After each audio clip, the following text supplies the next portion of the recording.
Bienvenidos un día más a mi canal.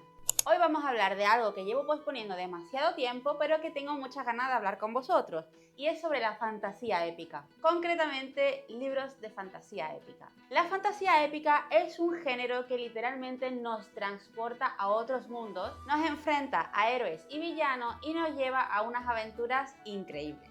Es un tipo de literatura donde romantizamos mundos que ni siquiera existen. Y hoy quiero hablaros de 10 sagas. Y hoy quiero hablaros de 10 sagas que a mi parecer creo que han cambiado el modo del juego, impactando no solamente a lectores, sino a la cultura popular. Vamos a empezar desde la número 10 hasta la primera. Empezando por la número 10, Las Crónicas de Narnia. ¿Quién no conoce Las Crónicas de Narnia? Es un clásico que ha influido en las generaciones anteriores y es que sigue influyendo en las actuales. Esta saga introdujo a jóvenes lectores al mundo de la fantasía, con temas en los que había magia, simbolismo religioso y mitología. Lewis rompió barreras al mezclar el cristianismo con las criaturas fantásticas que se encontraban en un mundo paralelo al cual se accedía a través de un armario.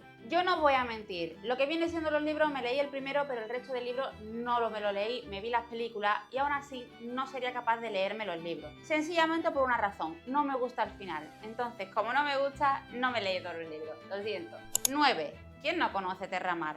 Los mundos de Terramar, de Ursula Le Guin. Terramar, a diferencia de otras sagas, explora temas de equilibrio, responsabilidad y madurez espiritual, con una mitología bastante compleja basada en el poder del nombre verdadero. El universo de Terramar apareció por primera vez en 1964, con dos historias que desarrollaron los conceptos de este mundo. Sería en el 75 cuando estos dos cuentos se introducen en una colección de cuentos de la autora. Sin embargo, entre estas dos fechas aparecería la primera novela de la saga, junto con dos más, siendo así una trilogía. A esta se le llamaría la primera trilogía de la saga. Pero es que no sería hasta casi 20 años después que Le Guin no escribiría un cuarto libro de la saga y 10 años después un quinto y un sexto. A estos tres últimos libros se les considera como la segunda trilogía de Terramar. Lo interesante de esta saga es que está llena de dragones, de magia, de conceptos sobre la espiritualidad y el tema del poder de los nombres verdaderos de las cosas es bastante interesante. 8. Dragonlance. La saga de la Dragonlance es algo que tenía que meter sí o sí en esta lista. Escrita por Margaret Weis y Tracy Hickman. La saga de la Dragonlance redefinió el mundo de la literatura fantástica. ¿Por qué? Porque es un mundo basado en un juego de mesa, Dungeons and Dragons. Esta saga hace una mezcla de lo que viene siendo una narrativa muy épica con unos personajes muy entrañables. Nos vamos a encontrar personajes como Tanis, Flint, que es mi favorito, es que amo a Flint. O sea, tengo un je ne sais quoi con los personajes que son enanos. Creo que son los que tienen como un carácter más interesante. Pero lo más importante es que la saga influyó directamente en cómo se escriben las historias de fantasía basadas en los mundos de juego. Algo muy divertido de estos libros es que los personajes originales están basados en personas reales. Por eso gustan tanto, porque no son personajes sacados de la mente, no, son personas con sus cosas y sus características y sus peculiaridades. Y por eso nos llegan tanto a nosotros, porque son muy humanos. 7. Canción de Hielo y Fuego, de George R.R. Martin. No me he leído los libros. La serie, a duras penas, me la he podido ver. Y es que tiene un porqué. Y el porqué está directamente relacionado con otro de los libros que os voy a recomendar más adelante. Y me vais a entender. George R.R. Martin es cierto que cambió lo que viene siendo la literatura épica porque introdujo temas un poquito bastante más oscuros y realistas al género. Y hablando en plata, los personajes tienen una moralidad muy ambigua. Tienen un enfoque sobre la política, la traición, muertes, bastante oscuro, que es algo que a mí personalmente no me gusta. Bueno, depende. En estos libros lo que vamos a poder ver es cómo se rompe esa lucha de héroes versus villanos a una lucha de poder entre los personajes. Sin embargo, por lo que yo pienso que rompió las reglas del juego es básicamente porque, seamos sinceros, antes quienes leíamos historias épicas, historias de fantasía épica, éramos unos frikis. Y a día de hoy, ¿Quién no es fan de Juego de Tronos? Gracias a esta serie pienso que la mentalidad de muchas personas cambió drásticamente en el concepto de la literatura, la fantasía y todo este mundillo. Y le abrió un mundo, nunca mejor dicho, bastante interesante. El por qué no me he leído y por qué no he terminado de ver a gusto esta serie es sencilla y exclusivamente porque la saga no está terminada y no parece que tenga intención de terminarla. Sencilla y exclusivamente porque parece ser que el mozo ha matado a un personaje crucial en la trama. ¿Cómo te explico? Revívelo.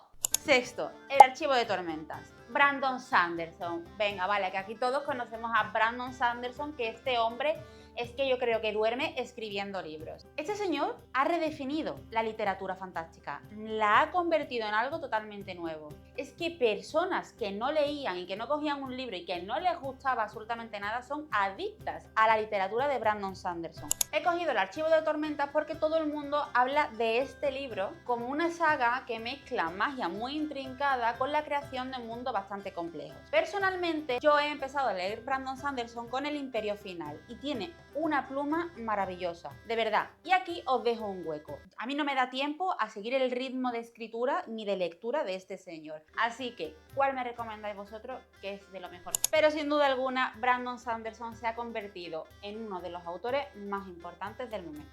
5.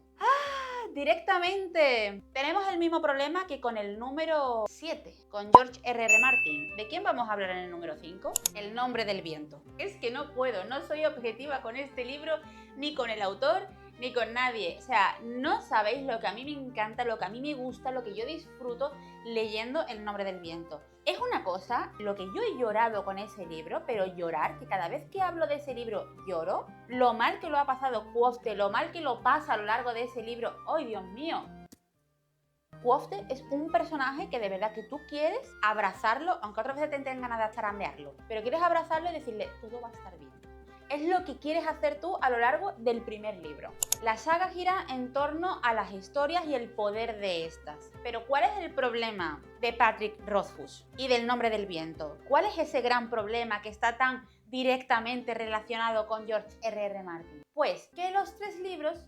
perdón, que son 2. Es que el tercero no está hecho. Es una saga inconclusa. ¿Yo la recomiendo de leer? Sí. ¿Por qué? Porque es muy buena, es muy mágica, es muy bonita. Pero tienes que tener en cuenta que el tercero no existe. Hay varios spin-offs entre medio, creo que actualmente son 3, pero el tercer libro de la saga principal no existe.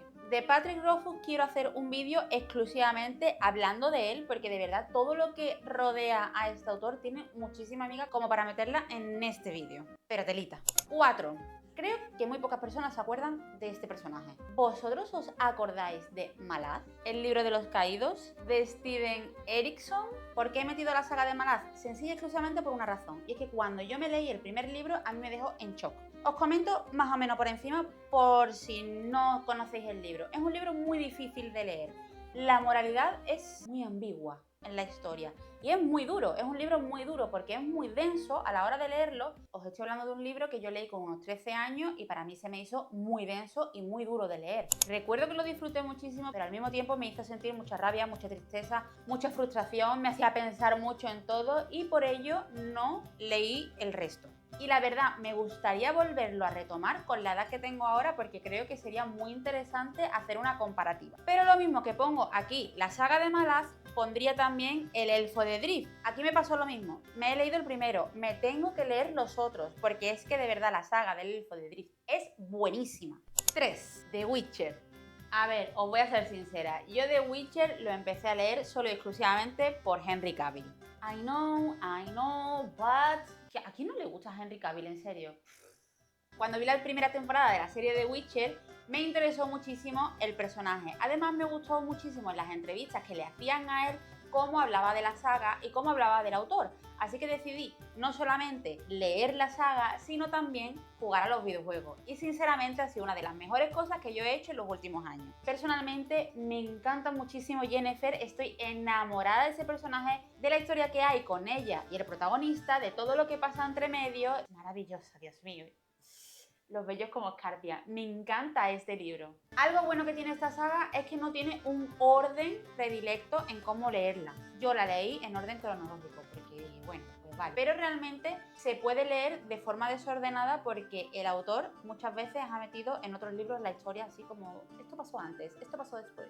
El segundo, Eragon. Tenéis que conocer Eragon, no puedo ser yo tan mayor. Personalmente pienso que Eragon fue un libro muy importante cuando salió. Sí que es verdad que el primer libro fue El legado, Paulini, que es el autor, pero fue Eragon el que hizo que la juventud de repente volviese a tener muchísimo interés en la literatura de fantasía, en la fantasía épica. Y es que es una saga que está llena de dragones, que está llena de magia y se nota muchísimo la influencia por Tolkien. Y yo diría de verdad que fue gracias a él por el que se reintrodujo la fantasía a la cultura popular. Sí, yo diría que sí. ¿Vosotros qué pensáis? Y número 1. Aquí yo creo que todos sabéis cuál voy a decir porque sería un poco tonto no decirlo. Redoble de tambores. Tolkien. Es el padre de la fantasía épica. ¿Cómo no voy a hablar de Tolkien? Fue Tolkien el que cambió el juego completamente en lo que viene siendo la literatura. Fue él quien no solamente creó un universo nuevo, lleno de idiomas, lenguajes, animales, criaturas, mitologías. Es que también hizo los arquetipos que siguen influyendo a día de hoy en la literatura y a los autores. Es literalmente el padre de la literatura épica. Y bueno, ¿qué pensáis de la lista que he creado? Obviamente yo esta lista es en base a lo que yo me he leído. Si creéis o queréis añadir algo más a la lista, ponedmelo en los comentarios que yo encantada porque a mí me encanta leer vuestras recomendaciones. Recordad darle a like, suscribíos y todas esas cosas bonitas que me ayudan a crear contenido de calidad. Y nada, nos vemos en el siguiente vídeo. ¡Mua! ¡Chao!